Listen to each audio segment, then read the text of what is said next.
પંચમહાલના શહેરના પાલીખંડા ગામે વર્ષો પુરાણું અને ઐતિહાસિક મરડેશ્વર મહાદેવનું મંદિર આવેલું છે, જ્યાંનું શિવલિંગ ભગવાન શિવનું પ્રાચીન અને સ્વયંભૂ શિવલિંગ છે, જેથી આ મંદિરે ગુજરાતના ખૂણે ખૂણેથી ભક્તો દર્શન કરવા ઉમટી પડે છે।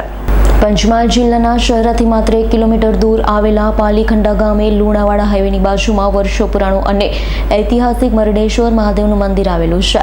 હજારો યાત્રાળુઓ મુલાકાત લે છે, મહાદેવના દર્શન કરી ધન્યતા અનુભવે છે। આ મંદિરનો ઉલ્લેખ પુરાણોમાં પણ છે। શહેરના મરડેશ્વર મહાદેવ મંદિરની સૌથી મહત્વની વાત તો એ છે કે આ મંદિરનું શિવલિંગ ભગવાન શિવનું પ્રાચીન અને સ્વયંભૂ વિશ્વનું સૌથી વિશાળ શિવલિંગ ધરાવે છે।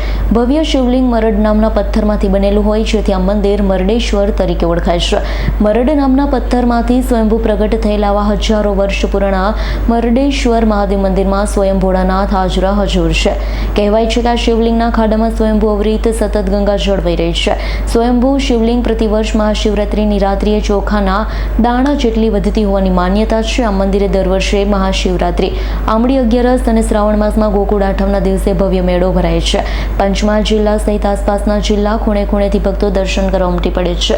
શિવ ભક્ત દર્શન કરી ધન્યતા અનુભવે છે। દર્શન કરવા આવતા ભક્તો શિવલિંગ પર દૂધ, પાણી તેમજ બિલીપત્ર ચડાવતા હોય છે। પૂજા અર્ચના કરી પોતાની મનોકામના પૂર્ણ કરતા હોવાની માન્યતા છે।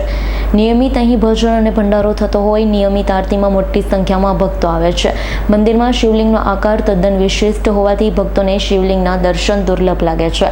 4 યુગના 4 ખંડમાં વહેંચાયેલું સ્વયંભૂ શિવલિંગ હાલ કલયુગના ભાગમાં વિકસિત થઈ રહ્યું છે। વિકાસ પૂર્ણ થઈ મંદિરની છત સુધી પહોંચશે ત્યારે પુનઃ સતયુગનો પ્રારંભ થશે, એવી લોકવાયકાઓ પણ જોડાયેલી છે। મરડેશ્વર મહાદેવ મંદિરના સ્વયંભૂ શિવલિંગનો અનેરો મહિમા છે, જેથી દરેક ભક્તો માટે આસ્થાનું પ્રતીક છે।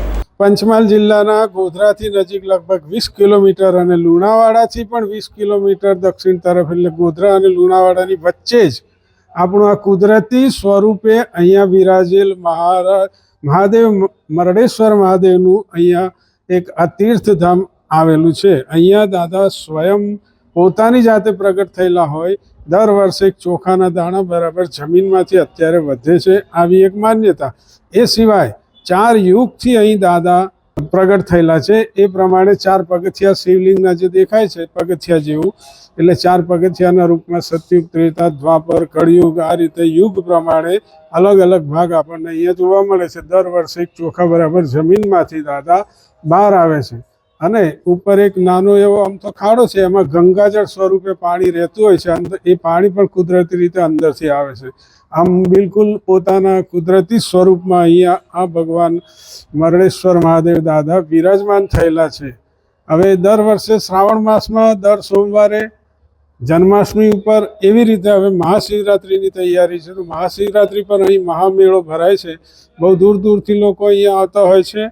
મેળાની અંદર સવારે 4 વાગ્યાથી મંદિર ખુલે તો રાત્રે 2 વાગ્યા સુધી, એટલે કે રાત્રે 12 વાગે મહાપૂજા અને મહાઆરતીનો લાભ લીધા પછી મેળાનું વિસર્જન થાય છે। આમ અતિશય ભીડ, મેળો અને બહુ પૌરાણિક રીતે મહત્વ હોય આ સ્થાન એક કુદરતી સ્વરૂપે અહીંયા વિરાજેલ દાદાનું મહત્વનું સ્થાન ગણાય છે।